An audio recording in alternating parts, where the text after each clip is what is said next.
प्रेमाने बोलूया. धन्य निरंकारची सत्संगतजी.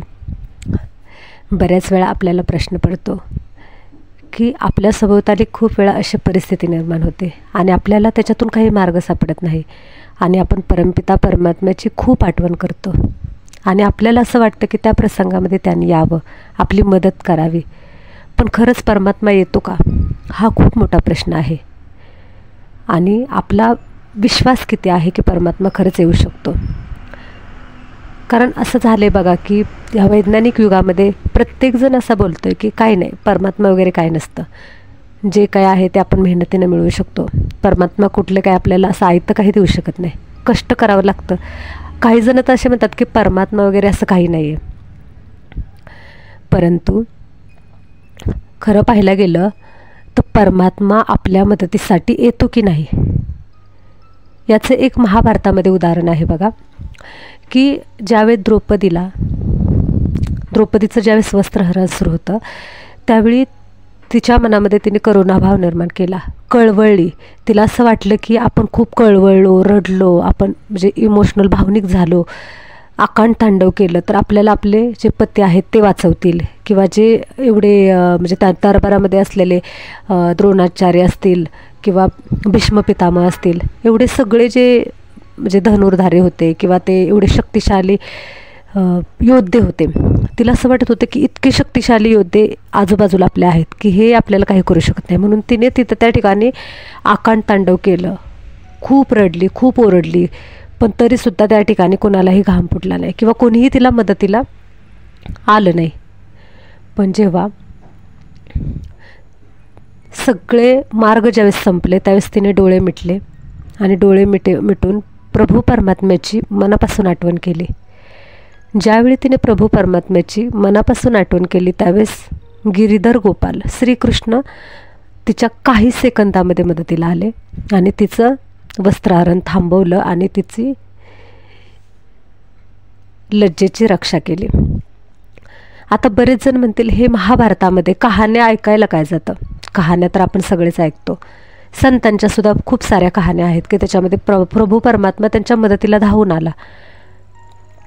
पण आता कुठं काय असं होऊ शकतं का, तर त्यासाठी तुम्हाला एक सत्य कहाणी सांगते बघा.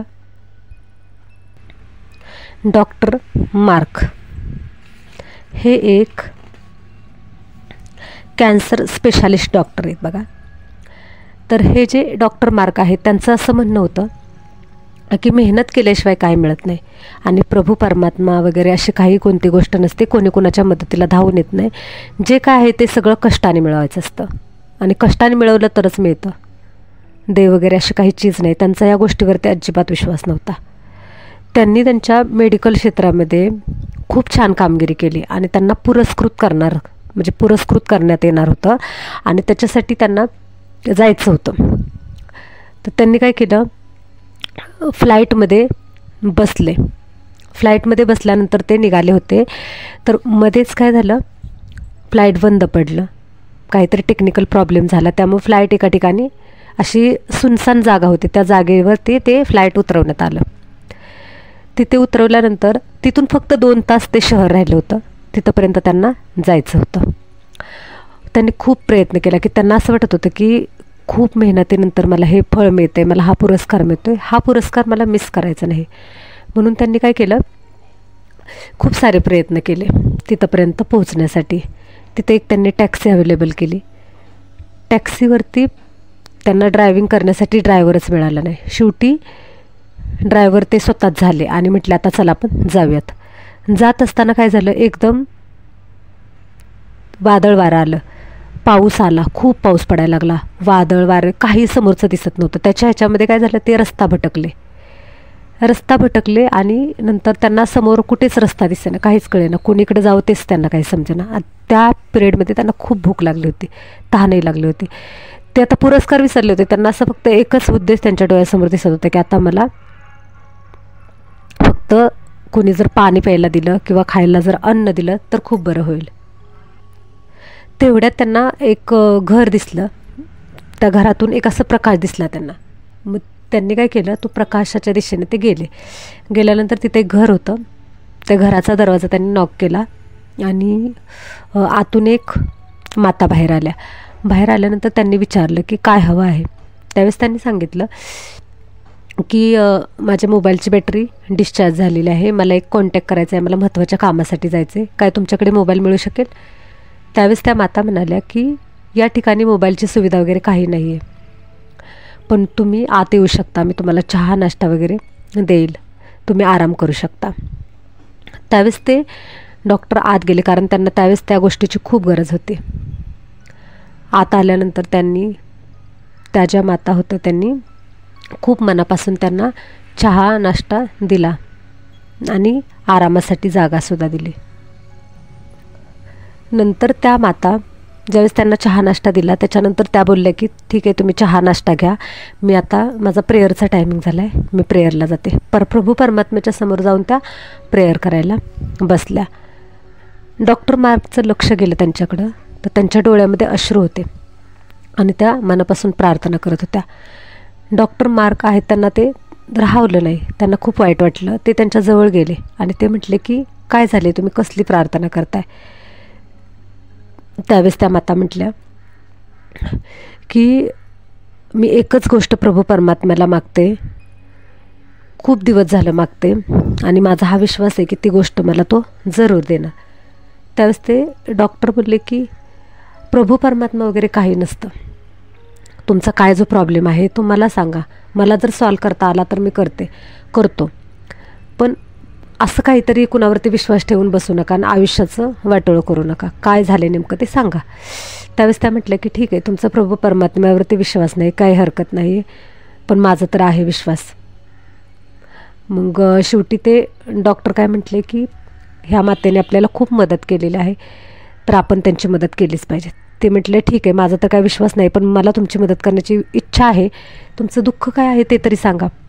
त्यावेळेस त्यांनी सांगितलं की शेजारची जी रूम आहे ना, त्या शेजारच्या रूममध्ये तुम्ही ऐकलं असेल माझं एक छोटंसं बाळ आहे आणि त्याचा रडण्याचा आवाजही तुम्ही ऐकला असेल, त्याला असाधारण कॅन्सर झाला आहे. इथल्या सगळ्या डॉक्टरांकडे मी त्याला घेऊन गेले होते, त्याच्यावरती काहीच उपाय होत नाही आहे. त्यासाठी उपाय करण्यासाठी मी धडपडते आणि सगळ्या डॉक्टरांनी सांगितलं आहे की त्याच्यावरती फक्त एकच डॉक्टर आहेत की ते उपाय करू शकतात आणि त्यांची फी चार्जेस पण खूप आहेत, इथून ते खूप लांब आहेत, मी तिथं 100% पोहोचू शकत नाही. पण माझ्या प्रभू परमात्म्याला एवढं सांगते की तू मात्र एवढं करू शकतोस की त्या डॉक्टरांना इथं घेऊन येऊ शकतोस, आणि माझा प्रभू परमात्म्यावरती पूर्ण विश्वास आहे की ते डॉक्टर 100% इथे येतील. त्यावेळेस त्या डॉक्टरांना राहवलं नाही, ते म्हटले की कोणते ते डॉक्टर, काय नाव त्यांचं. त्यावेळेस त्या मातेने सांगितलं की डॉक्टर मार्क. त्यावेळी डॉक्टर मार्कच्या अंगावरती असे रोमांच उभे राहिले, त्यांच्या डोळ्यातून घळघळ अश्रू व्हायला लागले. त्यांना सगळे प्रसंग समोर दिसले की म्हणजे ते कसे निघाले होते, अचानकच फ्लाईट कशी बंद पडली, सुनसान जागेवरती कसे आले, ड्रायव्हर कसा मिळाला नाही, ते स्वतः कसे निघाले, नंतरनं कसं वादळ वारे आले, रस्ता कसे भटकले, परत इथंपर्यंत कसे आले, यांच्याकडूनच कसा त्यांना चहा नाश्ता मिळाला. आणि हे सगळं प्रभू परमात्म्याने प्लॅनिंगनुसार घडवलं होतं. त्या क्षणाला डॉक्टर मार्क जे की कॅन्सर स्पेशालिस्ट होते, ज्यांचा अजिबात देवावरती विश्वास नव्हता, त्या क्षणापासून त्यांचा देवावरती इतका प्रचंड विश्वास निर्माण झाला. त्यांनी प्रभू परमात्म्याला मनातून इतकं हे केलं की हे प्रभू परमात्मा तुझी लीला अपरंपार आहे. ज्यावेळी त्या डॉक्टर मार्कने त्या मातेला सांगितलं की तो डॉक्टर मार्क दुसरं तिसरं कोणी नसून मीच आहे, तुमची प्रार्थना परमात्म्याला ऐकावी लागली, परमात्मा स्वयं मला इथंपर्यंत घेऊन आला आहे, ही गोष्ट काही साधारण नाही. त्या दिवशी त्या मुलाचा संपूर्ण इलाज डॉक्टरांनी केला आणि तो मुलगा बराही झाला. हा जो प्रसंग आहे डॉक्टर मार्क यांच्या जीवनातील, त्याच्यानंतर त्यांचा म्हणजे त्या परमात्म्यावरती विश्वास इतका दृढ झाला की हा प्रसंग ते स्वतः सांगत असताना त्यांच्या डोळ्यातून पाणी येत होतं. या प्रसंगातून आपल्याला एवढंच कळतं की आपण आपल्या प्रभू परमात्म्यावर, निरंकार प्रभूवरती, आपण ज्या पण देवावरती विश्वास ठेवतो त्याच्यावरती विश्वास आपला किती आहे. तो आपल्या हाकेला धावून येतो, पण आपण विश्वास 100% ठेवतो की डामाडोल असतो विश्वास आपला. माझ्यासुद्धा जीवनामध्ये असे खूप सारे प्रसंग आहेत की त्यावेळी त्या प्रसंगामध्ये अक्षरशः शेवटचा टप्पा सुरू असताना प्रभू परमात्म्यावरती सर्व सोपवून दिलं आणि त्याच्यातनं त्यांनी मला बाहेर काढलं. असे खूप सारे प्रसंग आहेत. प्रभू परमात्मा आपल्याला नक्की बाहेर काढतो. फक्त त्याच्यावरती विश्वासाची आपली गरज आहे आणि तो अशक्य ते शक्य करण्याची ताकद त्याच्याकडे. गरज आहे फक्त विश्वासाची. आपला विश्वास कमी होता कामा नये. आणि आपल्या जीवनामध्ये कितीही संकट येऊ द्या, कितीही प्रॉब्लेम्स असू द्या, त्या सर्व प्रॉब्लेममध्ये प्रभू परमात्मा आपल्याला नक्की बाहेर काढतो. सद्गुरूनं पण नामस्मरण दिलं आहे ना. आणि स्वतः बाबाजीसुद्धा सांगायचे की मी स्वतः तुमच्यासोबत असू शकत नाही, परंतु निरंकार प्रभू तुमच्यासोबत कायम आहे. जिथे कुठे तुम्ही असाल तिथे आहे. माझ्यापेक्षाही जास्त लवकर तो पोचू शकतो. म्हणून सद्गुरू बाबा हरदेवसिंहजी महाराज सांगायचे की नामस्मरणाचा आधार घ्या, निरंकार दातार सब कुछ ठीक कर जाएगा. हे त्यांचं वाक्य कायम असायचं. निरंकार प्रभू म्हणजे कोण? हाच ना तो प्रभू परमात्मा, जो की सगळ्यांचा पिता आहे. आणि हा सगळ्यांचा आपला पिता आपली काळजी नाही घेणार तर कोणाची घेणार? 100% काळजी घेतो. आणि आपण किती मनापासून हाक मारतो आणि आपला परमात्म्यावरती किती विश्वास आहे, या गोष्टी या ठिकाणी खूप महत्त्वाच्या आहेत. कोणतीही परिस्थिती येऊ द्या, त्या परिस्थितीमध्ये फक्त मनापासून परमात्म्याला हाक मारा. आणि कसाही प्रसंग असू द्या, परमात्म्याला सोबत ठेवायचं. सकाळी उठल्यापासून संध्याकाळी झोपेपर्यंत आपण प्रभू परमात्म्याला सोबत ठेवायचं. तो आपली नक्की मदत करतो. आपल्याला आपल्या मदतीला नक्की धावून येतो. कारण कुठेतरी आपला विश्वास कमी होतो ना, त्याच्यामुळे आपल्याला अनुभव येत नाही जीवनामध्ये. आपल्याला जर अनुभव हवे असतील ना, तर त्यासाठी प्रचंड विश्वासाची गरज आहे की तो 100% मला साथ देईल, तो 100% माझ्यासोबत आहे. हा विश्वास आपल्याला ठेवायचा आहे. त्यामुळे कुठलीही परिस्थिती येऊ द्या, डगमगून जायचं नाही, खचून जायचं नाही, अजिबात खचून जायचं नाही. कारण परमात्म्यासारखी सुपर एनर्जी आपल्यासोबत आहे.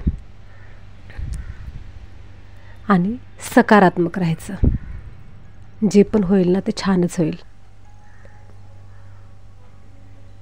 आणि परमात्मा माझ्यासोबत आहे, माझ्यासोबत सर्व काही खूप छान होणार आहे. हा संकल्प सोबत राहू द्या. प्रभू परमात्मा आपल्यासोबतच आहे. गरज फक्त आहे विश्वासाची. त्यासाठी आपण विश्वास हा ठेवायलाच हवा. या ठिकाणी फक्त ही एक कहाणी सांगितली. ह्या सत्य कहाणीमधून आपल्याला हे समजलं असेल की ह्या वैज्ञानिक युगामध्ये सुद्धा खूप सारे असे प्रसंग आपल्यासमोर घडत आहेत की तिथं प्रभू परमात्मा आपली मदत करायला आपल्यासमोर उभा असतो. तो इकडचं जग तिकडं करेल. अशक्य गोष्टी शक्य होतात. ज्या कधीही शक्य होऊ शकत नाहीत, त्यासुद्धा गोष्टी शक्य होतात. या ठिकाणी 2 गोष्टी आहेत बघा. मनाचा प्रचंड विश्वास असला पाहिजे. आपल्या स्वतःवरती विश्वास असल्याशिवाय आपण परमात्म्यावरती विश्वास ठेवू शकत नाही. प्रथम आत्मविश्वास वाढायला हवा आणि दुसरा प्रभू परमात्म्यावरती विश्वास वाढायला हवा. ह्या 2 गोष्टी जर आपल्या जीवनामध्ये विश्वासाच्या असतील ना, आपल्याला कोणीही हरवू शकत नाही. आपण त्याच्यातून 100% पार जातो. सामना करण्याची शक्ती आपल्यामध्ये येते, कसाही प्रसंग असू दे. कारण परमात्म्याची शक्ती आपल्यासोबत असते ना. त्यावेळेस पहाडासारखी एखादी जरी गोष्ट असली ना तरी अगदी सुईसारखी होते आणि आपण सहज त्या प्रसंगातून पार होतो. त्याच्यामुळे आपण स्वतःच्या मनाला समज द्यायची आहे की हे मना, तू घाबरू नकोस. प्रभू निरंकार, प्रभू परमात्मा आपल्यासोबत आहे. घाबरायचं मुळीच कारण नाही. बघा कसे चमत्कार होत आहेत. विश्वास हीच खूप मोठी ताकद आहे. फक्त परमात्म्यावरती प्रेम करून पाहावं. परमात्मा काही ठेवत नाही. त्याच्यावरती आपण थोडं प्रेम केलं ना तर तो इतका प्रेम करत असतो आपल्यावरती, इतका करत असतो आणि निस्वार्थ प्रेम असतं त्याचं. परमात्मा फक्त प्रेमाचा भुकेला आहे. त्याला बाकी आपलं काही नको आहे. आपला पैसा अडका काही नको आहे. मनामध्ये फक्त शुद्ध प्रेम जागृत करायचं. शुद्ध प्रेम जागृत झालं ना की प्रभू परमात्मा बघा कसा आपल्यासाठी वेडा होतो. आपली सर्व कामे करायला लागतो. आपण पाहिलेले संतांच्या जीवनामध्ये आपली सर्व कामे करतो. निरंकार प्रभूला स्वतःचं शरीर नाही आहे, मग तो कोणाचाही उपयोग करून आपल्याला मदत करू शकतो. काहीही करू शकतो. विश्वासाची गरज आहे. या व्हिडिओमधून आपण आपला विश्वास जागृत करूयात आणि प्रत्येक क्षणाला प्रभू परमात्म्याला सोबत ठेवूयात. सत्संगाची प्रेमाने बोलूया. धन्य निरंकारजी.